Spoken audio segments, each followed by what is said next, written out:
오늘도 본문의 말씀을 가지고 생각났더라라는 제목으로 저와 여러분들이 은혜를 나누고자 합니다.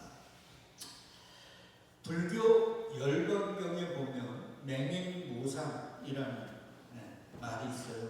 맹인모상이라는 말은 장님이 코끼리를 만진다는 거예요. 그 열반경에 보면 야, 코끼리는 벽이야. 장님들이 이제 코끼리를 막 만졌을 거 아니에요. 그리고 서로 대화합니다. 야, 내가 만져보니까 코끼리는 벽이다. 또 어떤 장님은 코끼리는 아니야. 코끼리가 무슨 벽이야. 코끼리는 기둥이야. 야, 너희는 말 틀려. 코끼리 내가 만져보니까 코끼리는 마줄이야.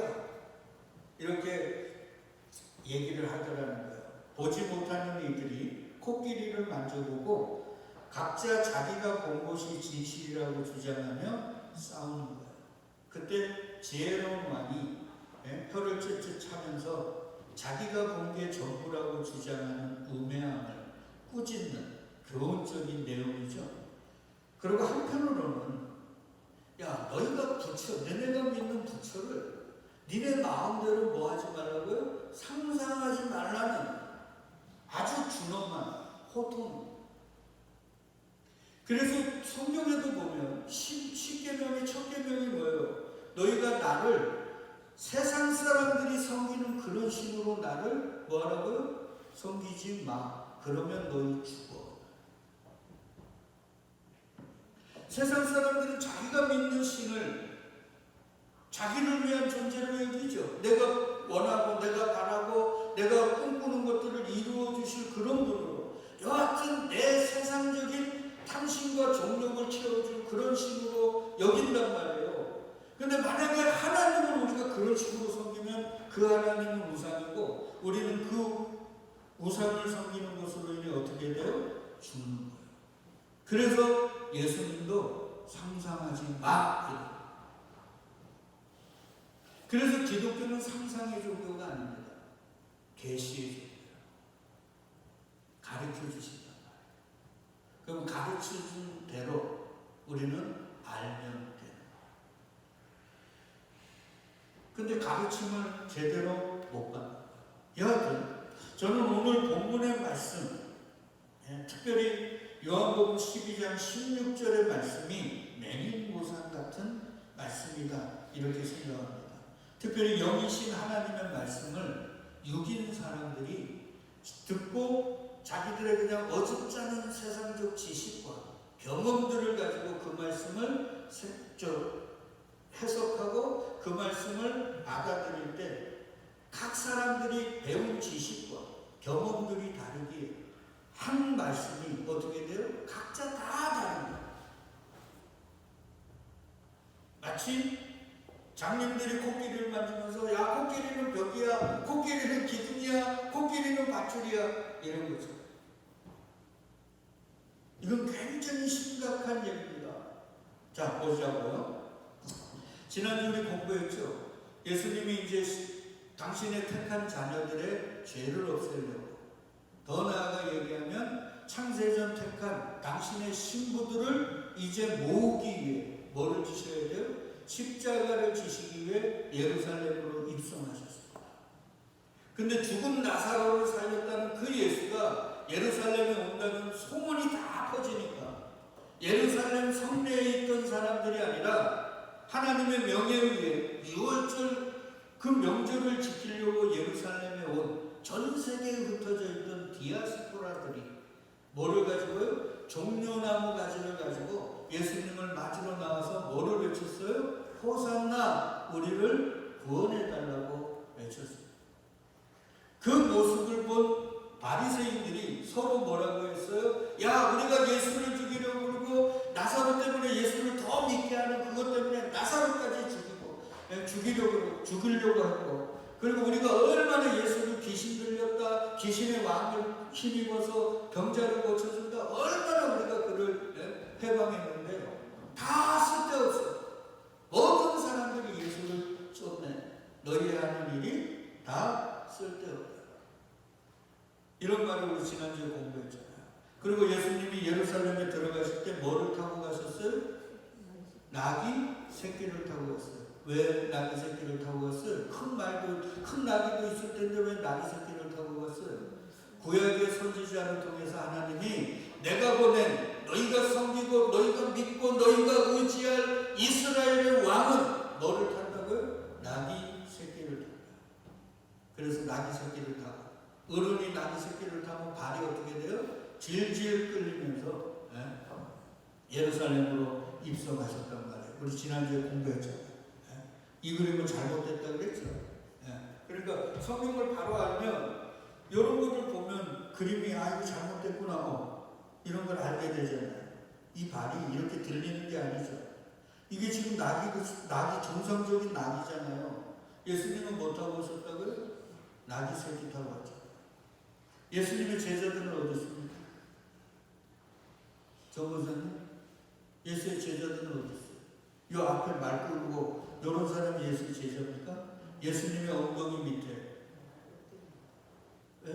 예수님 엉덩이 밑에 뭐 깔았어요? 제자들의 옷을 깔았죠? 그 말은 뭐라고 했습니까? 머리는 예수고 우리는 지체인. 그래서 누구만 보이는? 예수만 보이는. 그러니까 우리의 나그네 삶이 누구만 드러내는 삶이에요? 예수 그리스도만 드러내는 삶이에요. 나는 자꾸 주인공 되고 싶고 누군가 나를 알아주기를 원하지만 그건 세상의 삶이고 진짜 교회의 삶은 예수 그리스도만 드러나는 삶이에요. 그래서 우리는 기도해야 됩니다. 하나님, 나는 어떻게 됐든 조롱과 멸시와 천대를 받더라도 내 삶을 통해, 내 가정을 통해, 나라는 존재를 통해 누구만 드러나게 해달라고요? 예수 그리스도만 드러나게 해달라. 이게 요 입성의 장면이에요. 잘 하셔야 돼요. 근데 요즘 예수님을 구주로 고백한다는 교회들, 그들의 모임들을 보면 예수는 주인공이 아니고 다 누가 주인공이에요? 사람이 주인공이에요. 그런 것을 성경은요, 교회라고 그러지 않습니다. 뭐라고 불러요? 사단의 회. 회라는 게 모유회자거든요. 사단의 모임. 어쩌면 우리 영천제일감리교회가 두려운 게, 저는 사단의 회가 아닌지 말이에요. 이게 두려운 거예요. 그곳을 첫날 만날 모여가지고 내 전 재산을 다 드린다고 해도 나의 전 시간을 다 그 교회에 헌신한다 그래서 요단강 건널 수 있을까요? 사단이 모임인데 그게 아니란 말이에요. 여하튼 자, 요런 상황이 딱 도래했어요. 그때 제자들이 이 상황을 바르게 이해했을까요? 못했을까요? 좀 보세요. 2000년 전 예수님이 오셨을 때 제자들이 같이 갔잖아요. 그 상황, 그 사람들이 종려나무가지를 들면서 호산나를 외치고 어린 나귀 새끼를 타고 가는 것을 제자들이 이해했을까요? 그 답이 오늘 본문이에요. 16절 보니까 우리 같이 읽어요. 제자들은 처음에 이 일을 깨닫지 못하였다가 거기까지. 처음에는, 그러니까 지금 이때 2000년 전 예수님과 함께 예루살렘 성전에 갈 때 그때 깨달았대요? 못 깨달았대요? 못 깨달았어요. 이게 뭔가 사람들이 베드로 같으면 이랬을 거예요. 사람들이 막 호산나하고 막 종려나무까지 막 흔드니까 야, 이제 기회가 왔다. 인생 역전의 기회가 왔다. 모든 사람들이 예수를 기원하니까 내가 그토록 원했던 내 인생에 역전의 기회가 왔구나. 이런 생각하지 않았겠습니까?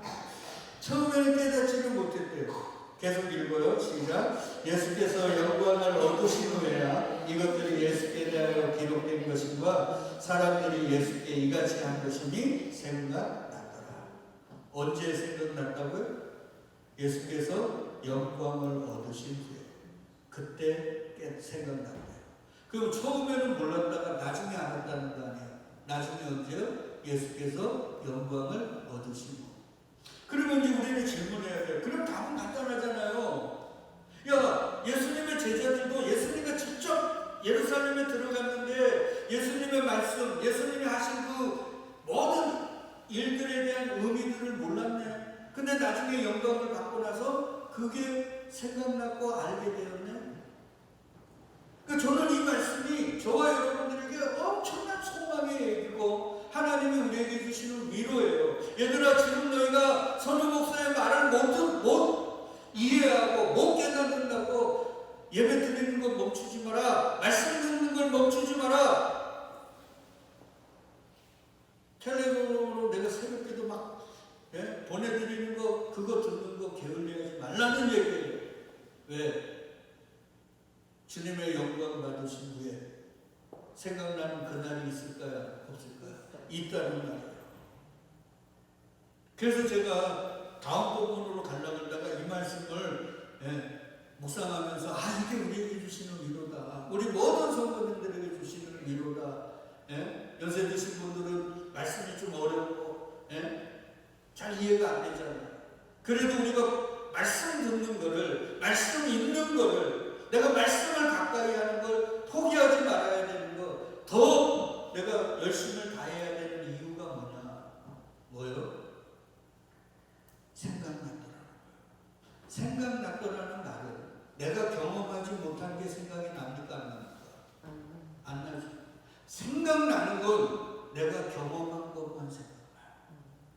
그러니까 예수님의 제자들이 예수님과 공생애를 하면서 했던 그의 말씀, 그의 행동들은 그것만 생각나는 거예요. 다른 거 생각나면 그거 웃긴 거죠. 그거 망상이라는 거예요.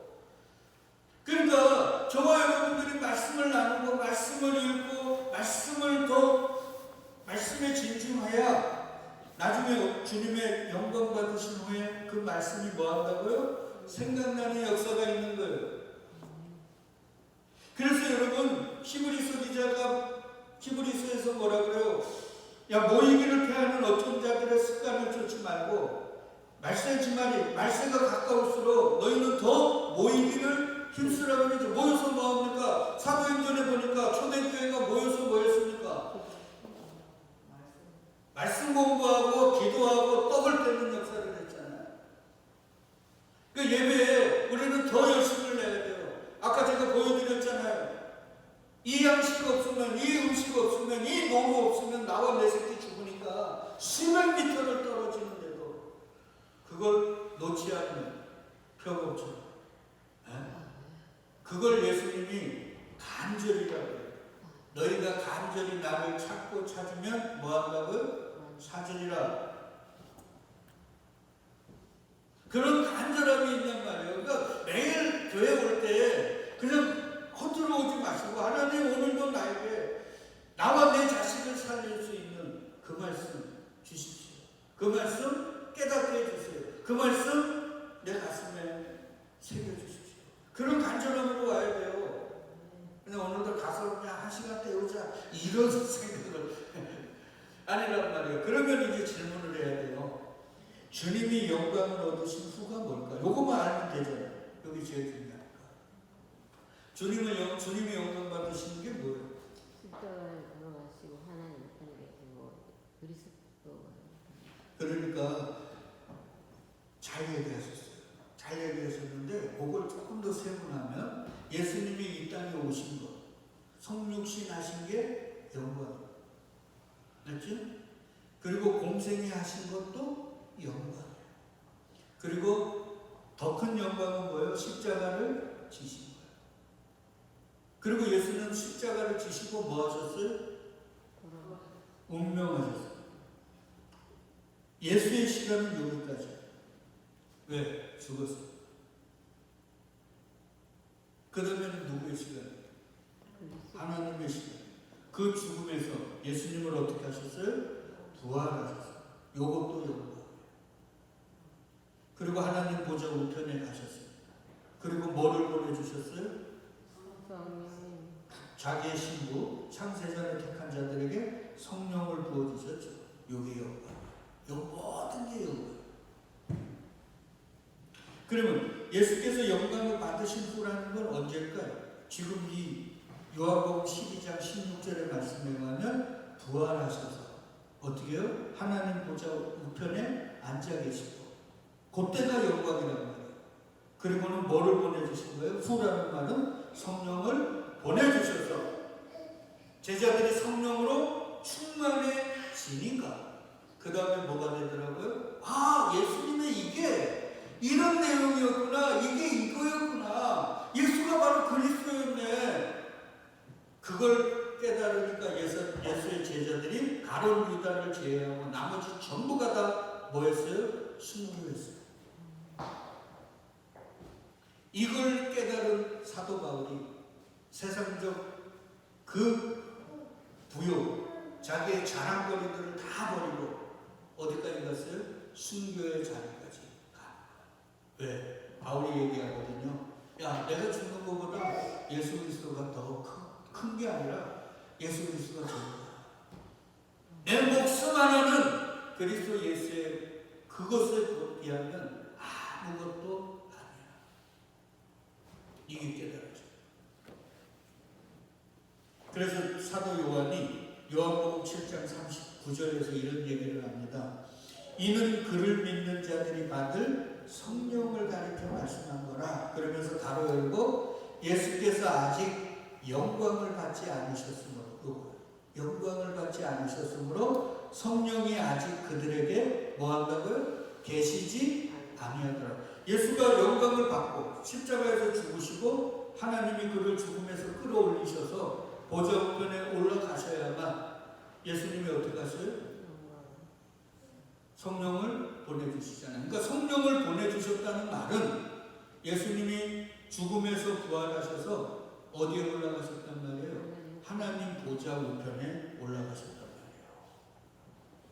그래서 예수가 요한복음 14장 26절에서 뭐라 그러냐면 잘 봐요. 같이 읽어요. 시작. 보혜사 곧 아버지께서 내 이름으로 보내실 성령, 그가 너희에게 모든 걸 가르치고 내가 너희에게 말한 모든 걸 생각나게 하리라. 정확하죠? 그러니까 성령이 오셨다는 말은 예수님이 죽음에서 뭐 했단 말이에요? 부활하셨단 말이에요. 그러니까 야, 너 예수 부활한 거, 죽음에서 부활한 거 봤나? 이러면 그냥 머뭇머뭇, 아니 예수님 죽음에서 부활했어, 이러면 안 된단 말이에요.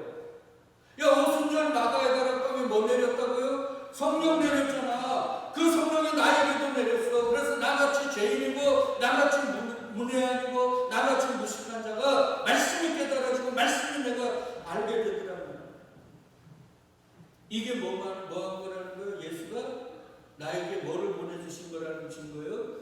성령을 보내주신 증거라는 거예요. 그래서 사도 바울이 고린도 교회에게 성령이 아니고는 예수를 뭐로 고백할 수 없다고요? 주시라 고백할 수 없다고 그러잖아요. 그러니까 내가 예수여 당신은 나의 주인입니다. 내가 내 인생 내 모든 거의 주인입니다. 이렇게 진심으로 고백하는 게 내가 뭐 받았다는 증거예요? 성령 받았다는 증거예요. 그건 다른 말로 하면 예수가 뭐 하셨다는 증거예요? 부활하셔서 하나님 우편에 앉아 계시다는 증거라는 거예요. 그러니까 나는 이런 게 답답한 거예요. 뭐 예수 부활한 거 봤냐 그러면 그냥 있다고 그냥 봤어. 몰라요 거기는. 그러니까 사람들이 예수 믿는 사람은 좀 미친 것 같아 그러는 거죠. 정확해야 돼요. 정확하게 얘기하잖아요. 그래서 예수님은 뭐라고 얘기했냐면 야, 내가 가는 게 너에게 더 유익한 거야. 내가 가야 뭐를 보내주신다고요? 성령을, 보혜사 성령을 보내주지. 그래야 그 성령이 와야만 니네가 나를 구주로 고백할 수 있고 나를 그리스도로 믿을 수 있고 내가 한 모든 말을 제대로 이해할 수 있는 거야. 이 말이란 말이에요. 그러니까 지금 제자들이 요한복음 12장 16절에서 처음에는 깨닫지 못하다가 예수님이 영광 받으신 후에 생각났더란 말은 언제? 오순절 마가의 다락방에 성령 충만 받은 다음에란 말이에요. 그래서 성령을 쭉 읽다가 보면 제자들이 깨닫더라, 제자들이 생각났더라, 이게 그런 뜻이었구나, 이런 걸 기록하잖아요. 그 이유가 그 얘기예요. 그리고 오늘날 교회야, 너희들이 지금은 모르지, 지금은 너희가 뭔 말인지, 성우 목사가 뭐 하는지 맨날 자기 분 십자가 예수만 믿으라는데 뭘 하는지 모르지. 그래도 들어.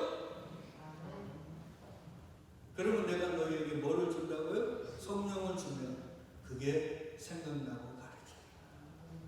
그러니까 저와 여러분들이 몰라도 듣고 몰라도 읽는 거예요.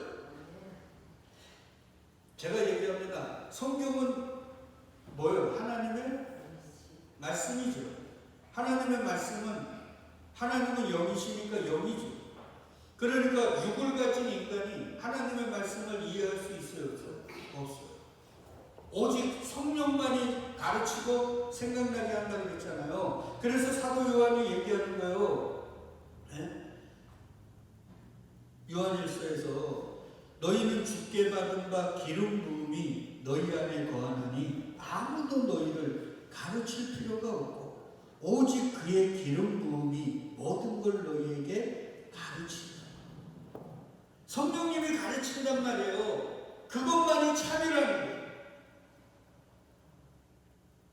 근데 이 영의 말씀을 육을 가진 인간들이 이 말씀을 재단해가지고 지 똑똑하다고 목사니 교수니 내가 세상적으로 지식들이 많니 책을 뭐 수만 권 읽었니 이러면서 이 말씀을 영의 말씀을 해석하고 하면 어떻게 돼요?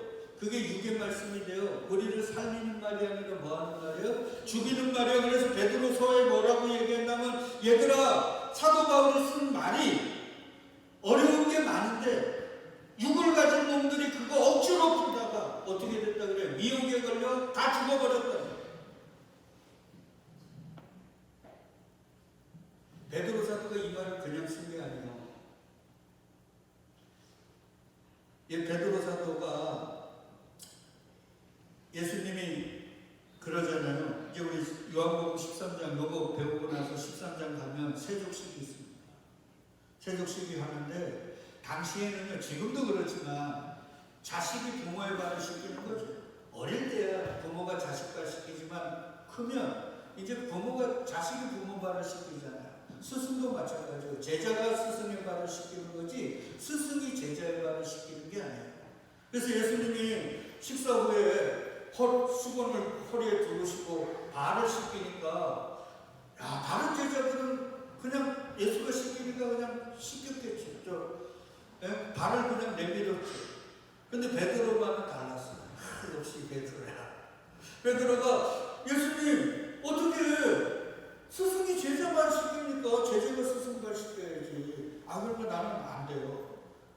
그러니까 예수님이 뭐라 그러냐면 예수께서 대답하여 이르시되 내가 예수가 지금 발을 씻기는 걸 내가 베드로야 지금은 알지 못하나 이후에는 알리라.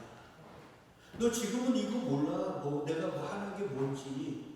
근데 그냥 받아놔. 네가 경험해야 나중에 가르쳐서 성령님이 가르쳐서 생각나게 할 거 아니야. 그래서 이후가 뭐예요? 예수가 부활하셔서 성령을 보내주시면 이제 알게 될 거야. 바로 성경은요, 창세기서부터 요한계시록까지 다 연결이 되어 있다니까요. 여기서는 이 얘기, 저기서는 저 얘기하지 않습니다. 그래서 제가 우리 지금 신학교에 가 있는 우리 아들에게 성경 많이 읽어라. 우리 집사람도 성경 많이 읽어라. 이 자식이 요즘은 신학을 배워서 그런지 어떤 때 반발을 합니다. 그러나 무조건 많이 읽어야 돼요. 그래야 어떻게 돼요? 성령님이 역사하시면 그 모든 게 하나로 깨어진단 말이에요. 어느 목사님들은 그래요. 성경을 모르는데 많이 읽냐고 웃기는 얘기예요. 무조건 많이 읽는 게 나아요. 왜 그러느냐? 몰라도 계속 읽는 이유가 뭐예요? 언젠가 성령님이 나에게 오셔서 가르치시고 생각나게 하실 거라는 걸 믿는 거예요. 그래서 제가 오늘의 말씀이 우리에게 소망이 되는 거예요. 성령님은 병 고쳐주고 그냥 투시하고 여름에는 불 조심해라, 겨울에는 불 조심해라, 여름에는 물 조심해라 이런 거 얘기해 주는 분이 아니에요. 그건 성령의 은사라 그래요. 성령의 은사를 받으면 구원 받습니까? 성령의 은사는 구원을 못 받아요. 뭐를 받아야 돼요? 성령을 받아야만 예수를 주로 고백해서 믿음으로 구원을 받는 거예요. 그래서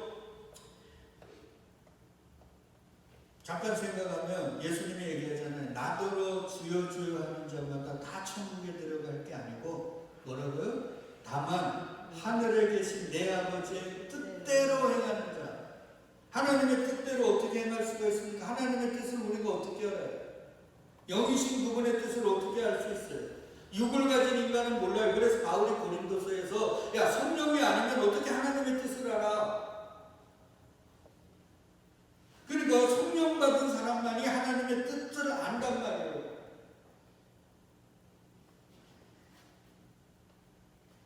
그래서 그날에 많은 사람이 이르되 주여 주의 이름으로 선지자 노릇하고 주의 이름으로 귀신을 쫓아내고 은사죠. 축수, 죽기.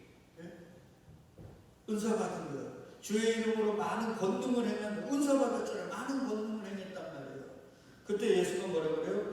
그때 내가 그들에게 말하되 내가 너희를 도무지 알지 못하니 불법을 행하는 자들아 내게서 떠나가라. 주님에게서 떠나가면 어디 가라는 말이에요? 지옥 가라. 보세요. 선지자 노릇하고 귀신을 쫓아내고 많은 권능을 행하는 하나님의 성령의 은사를 받았는데 주님이 지옥 가라.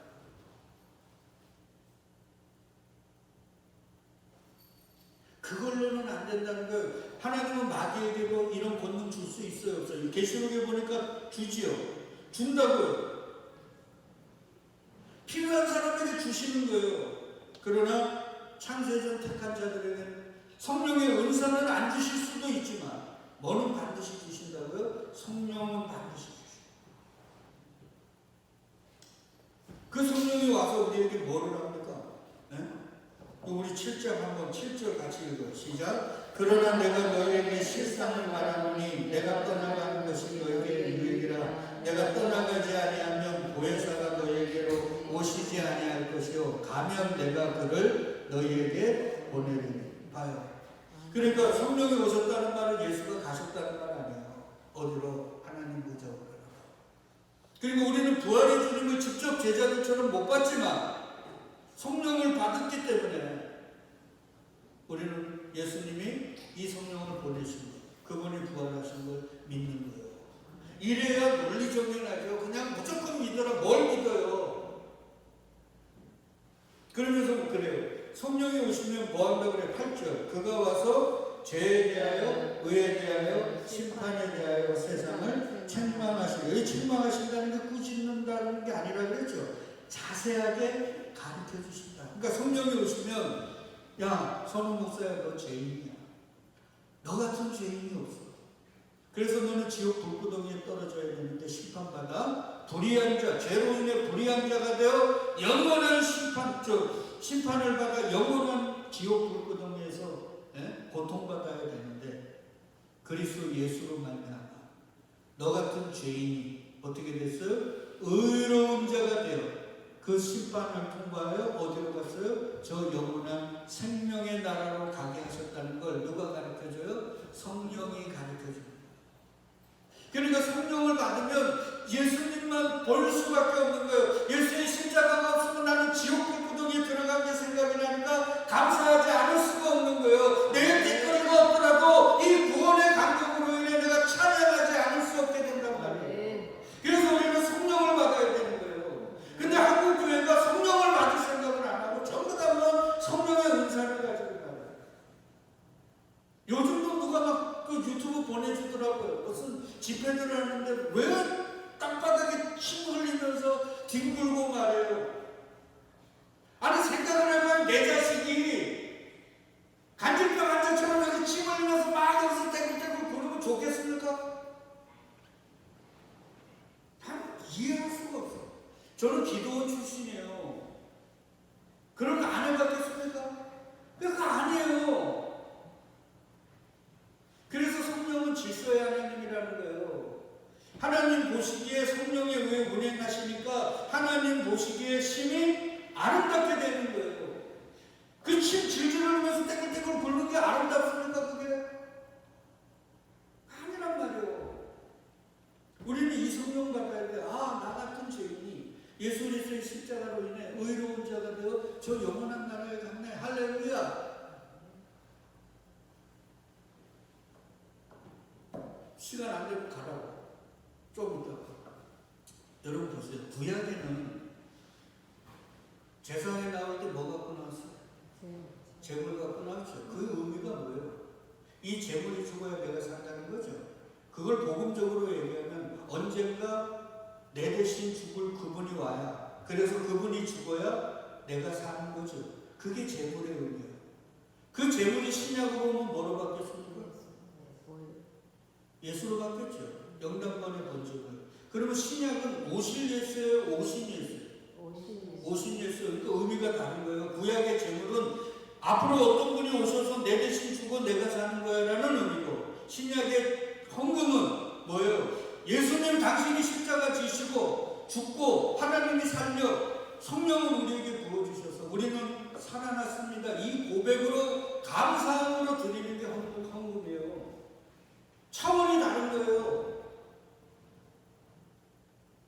나중에 가부의 드랩돈 할 때 내가 더 자세히 얘기할게요. 하여튼 요거예요. 성령은 와서 그래서 우리 같은 죄인이 어떻게 심판을 통과해서 저 영원한 나라에 갈 수 있는가를 가르쳐 주십니다. 그리고 그 성령은 또 오셔서 뭐를 얘기해요? 오직 들은 걸 말하고 장래일을 너희에게 알리시리라. 그러니까 쉽게 얘기하면 그가 내 영광을 나타내리니 내 것을 가지고 너희에게 알리겠습니다. 여기에 내 것은 누구겠어요? 예수 그리스도죠. 그러니까 예수 그리스도를 이야기하고 예수 그리스도에 대한 장래, 우리 소망에 대해서 이야기하면서 우리를 어디로 인도한다고요? 너희를 모든 진리 가운데로 인도하시고. 진리는 누구라고 그랬어요? 예수 그리스도. 세상은 화려한 네온사인으로 가는데 우리도 거기를 쫓아가는데 성령님이 오셔서 야 거기 아니야, 거기 가면 죽어. 그러면서 진리 가운데로 우리를 끌고 가시는 게 누구라고요? 성령님이다. 그리고 아까 공부했지만 그 성령이 오셔서 결국 우리를 가르치시고 어떻게 한다고요? 생각나게 하리라. 그럼 우리가 지금 기도할 때 뭐 기도해야 돼요? 성령 충만하게 해달라. 그래서 주님의 말씀을 생각나게 하고 깨닫게 해달라. 그래서 바울이 술 취하지 말고 오직 뭐를 받으라고요? 성령의 충만을 받으라 이 얘기합니다. 그렇게 성령의 충만을 받아야 지금은 깨닫지 못하지만 그 성령이 임할 때 김성근 집사님 어떻게 된다고요? 알게 되어지고 생각나게 되어지고 찬양하게 되고 감사하게 되고 다른 모든 이들에게 담대하게 내가 예수 그리스도를 주로 그리스도로 하나님의 아들로 말하고 자랑할 수 있게 되는 거예요. 그러지 않을 때는 나보다 돈 많은 사람, 나보다 여건이 좋은 사람 앞에서 예수 말하기가 부끄럽죠. 왜? 세상적인 게 짓불도 없으니까 예수를 이야기하는데 주저주저가 되는 거예요. 아시나요? 그러나 성령이 오셔서 그 예수 그리스도에 대해서 우리를 바르게 깨닫게 하면 돈이, 권력이 의미가 없는 거예요. 그래서 바울이 로마의 가이사에게 재판받으러 가다가 고관 대장들 앞에서 재판을 받잖아요. 그때 뭐라 그럽니까? 야, 네 많은 학문이 너 미치게 했네. 그러니까 그 많은 학문이 나를 미치게 한 게 아니라 나는 정신이 온전하다. 내가 이 결박된 것 외에는 당신들도 다 나같이 되기를 원하나이다. 이렇게 할 수 있는 사람이 누구예요? 성령 충만한 사람이란 말이에요. 그거예요. 자, 이제 말씀 정리합시다. 제자들이 예수님의 말씀을, 예수님이 행한 일들을 바르게 깨닫거나 바르게 알지 못했습니다. 맞죠? 그런데 주님께서 십자가 지시고 부활하십니다. 하나님 보좌 우편에 가시니까 뭐를 보내주셨어요? 성령을 보내주셨어요. 그랬더니만 그 성령이 임하니까 예수의 말씀이 깨달아지는 거예요. 이게 이거였구나. 이게 이거였구나. 그래서 베드로가 요것만 하고 마치자고요. 베드로가 이런 얘기하는 거예요. 너희가 거듭난 건 썩어질 씨로 된 게 아니고 썩지 아니할 씨로 된 것이니 살아있고 항상 있는 뭐요? 하나님의 말씀으로 되는 거예요. 자기도 알았어요? 몰랐어요? 몰랐잖아요. 그래갖고 예수님을 저주 부인 맹세까지 했던 사람 아닙니까? 니 나 사랑하니 그러니까 에이 주님 아시겠어요. 그래서 머리 굴쩍이던 사람 아닙니까? 아니 베드로에게도 저 사도 바울에게도 창피당했죠. 갈라디아서에 나오잖아요. 같이 밥 먹다가 야고보가 보낸 사람들이 오니까 어떻게 됐어요? 이방인과 밥 먹는 게 율법에 저해가 되니까 베드로가 도망갔다고요. 그러니까 누구까지 도망가요? 바나바까지 다 도망갔다고요. 이랬던 사람입니다. 근데 성령 처음만 받으니까 하나하나 깨달아져. 이런 날이 있을까요? 없을까요? 있단 말이에요. 그러니까 어느 그룹에 소나비 올지 모르지만 소나비가 내리잖아요. 우리 교회도 그런 날이 있을 줄 믿습니다. 여러분 각자에게도 그날이 임하기를 원합니다. 그날이 꼭 올 거예요. 그리고 그날까지 우리가 모이기를 어떻게 해요? 힘써야 돼요. 하나님의 말씀이 있기를 게을리하면 안 되는 거예요. 주님은 사모하는 자에게 뭐 한다고 했어요? 주신다고 했어요. 그 사모가 있냐면 없지요. 그러니까 어떻게 해야 돼요? 주님, 내가 세상에 헛된 것들 사모하지 않게 하시고 주님의 말씀에 대한 사모, 그거에 대한 갈망을 저에게 좀 주십시오. 아니 평안도 노릇이 새끼 없으면 자기가 내 자식 죽일까봐 수백 미터를 떨어지면서도 그걸 놓지 않는 거예요. 우리에게도 그런 간절함을 주십시오. 그러면 어느 날 여러분 위에 뭐가 임한다고요? 성령이 임하신다. 그러면 그동안 몰랐던 말씀들이 하나하나 깨어집니다. 그 말씀이 찬양이 되고 감사가 되고 능력이 되어집니다. 그래서 일어나 빛을 발하면서 여러분 가정과 여러분 주변에 있는 창세전 택한 자들, 어둠에 모여 종로로 다니는 그들을 생명으로 인도하는 십자가의 군병이 되어집니다. 그날이 저에게도 여러분에게도 속히 임할 수 있기를 주의 이름으로 축복드리겠습니다. 아멘.